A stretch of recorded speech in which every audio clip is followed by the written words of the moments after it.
to be able to, I suppose, get over this word influence as well. You know, I sort of have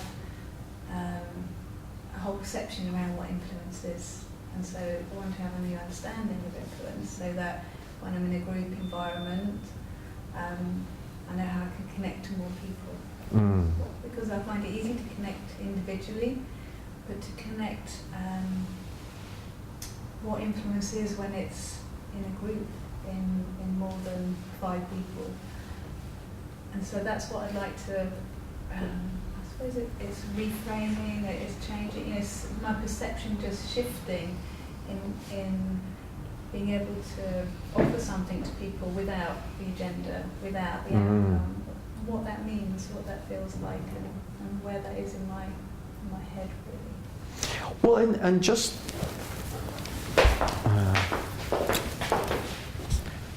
if I can write this up as that word influence, and also the greater than 5 people. So if you're in a group of 5 people, you're okay? Yeah, I've got this magic number. Yeah. I'm cool with that. That's awesome. So now, hang on a second. And this is just me being genuinely curious. If you're talking to a group of 5 people and it's going good, and then a 6th person walks in, what happens? I'll tell you an experience I had when I worked for the BBC.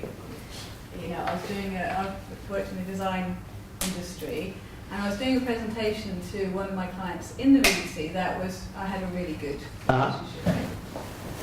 He was one of the directors of education, so you know, had a great relationship with him. I've done this new sort of branding for them.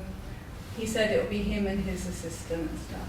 And I was like, fine, you know, that's fine. 2 people, 3 people, that's fine. I walked in the room and I actually counted them. I was about 23 at the time, years old, and there were 7 people, and I absolutely froze. Yeah. I mean, and because we had a good connection, he could see that wasn't my normal way of connecting and being. He broke the ice by making a joke or something, and then it was all right. But it was that there was something about feeling that I could connect to that many people. It's going beyond the sort of, I don't know where this 5. There wasn't even 5 people in my family. You know, so come here a second. Stand up. Come here a second. Turn around. Now, I want you to ask them questions. Who wasn't influenced by my story? Put up your hand. So who wasn't? Who wasn't influenced by my story? Put up your hand. Who in this room? Okay. Who wasn't influenced by my story? I'd like you to put up your hand.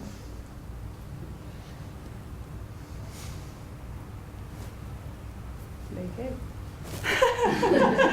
It was okay. Yeah. I did a public speaking course to try and get over this. And what really surprised me, you know, I did this 6-week course, and I really connected with all the people.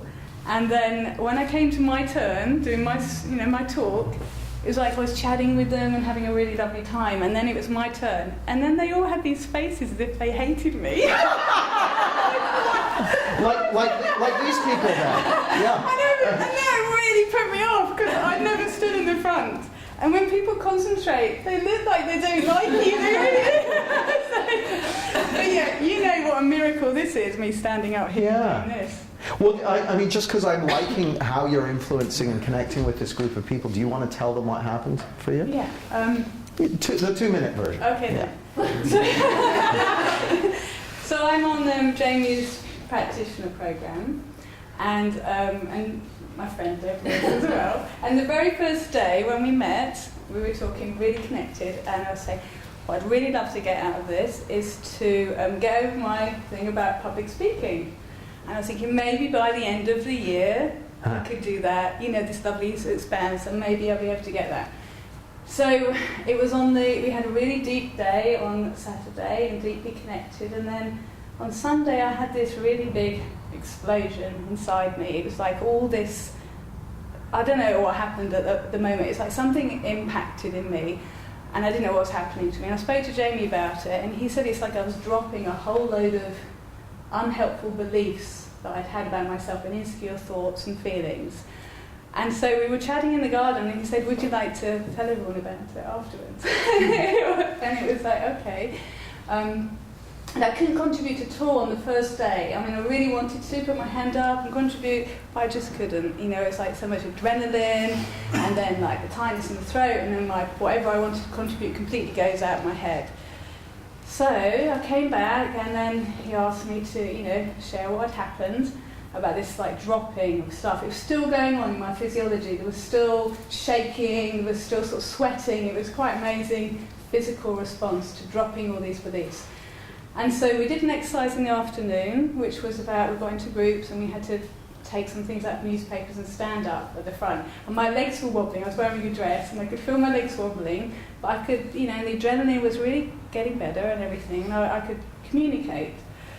So then 6 weeks passed, and then we started doing the next part of the course, and then I noticed that I was contributing and not having the adrenaline stuff going on inside me. And I didn't really, you know, I hadn't had any meetings over 5 people in those 6 weeks, so, you know, I had no frame of reference. And then there was a question that Mamoon, who's coaching us, asked, which was very specific to give a specific answer.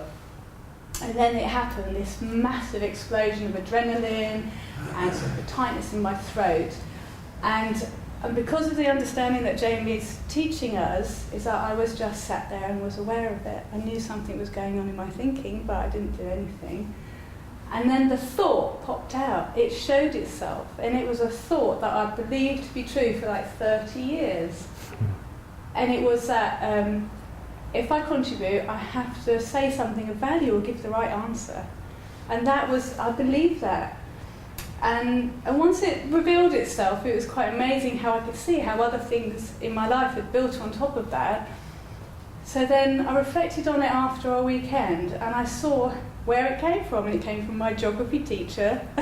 He used to make us stand on chairs, and, you know, it was pretty tough with us. If we put our hand up and said something that wasn't right, he'd make us look stupid. So I even then, without doing anything, no techniques, it's just the understanding that showed me where the thought I believed to be true, that I built my whole thing on for 30 years, and then it showed me where it started. And then it built up, so it built up like a foundation stone in that geography lesson. And then, obviously, I wouldn't put my hand up because the boy that I fancied would think I was stupid, or the girl that didn't like me gave me away. So, you know, I didn't do it. And then it built up in art college, it built up everywhere, you know, and then it became this big structure. And now? Yeah, that came out. And that was it. And that, because, I mean, really... Because here's the funny thing. Donna, when she was sitting down there, said, I'd just like to get over this whole thing about influence. Now, it seems to me... Do you feel connected with this group of people? Yeah, I do. There's 26 of them. 27. Yeah. That's more than 5 times 5. I'm off to your seat now. Yeah, do you want to cross that off the list, or should I? Yeah, I'll do it then. Okay. Because here's the thing. Here's what I'd love you guys... I've never done this on the board. I'd love you guys to realize that this can change like that. What was your guys' experience of Donna? So natural, really natural. Engaging. Genuine, engaging, natural, animated. See, here's the funny thing. These are the qualities of authentic, effortless public speaking, influence, engagement. They're natural. They're already in there within you when all that other stuff falls out of the way. Give her a big round of applause.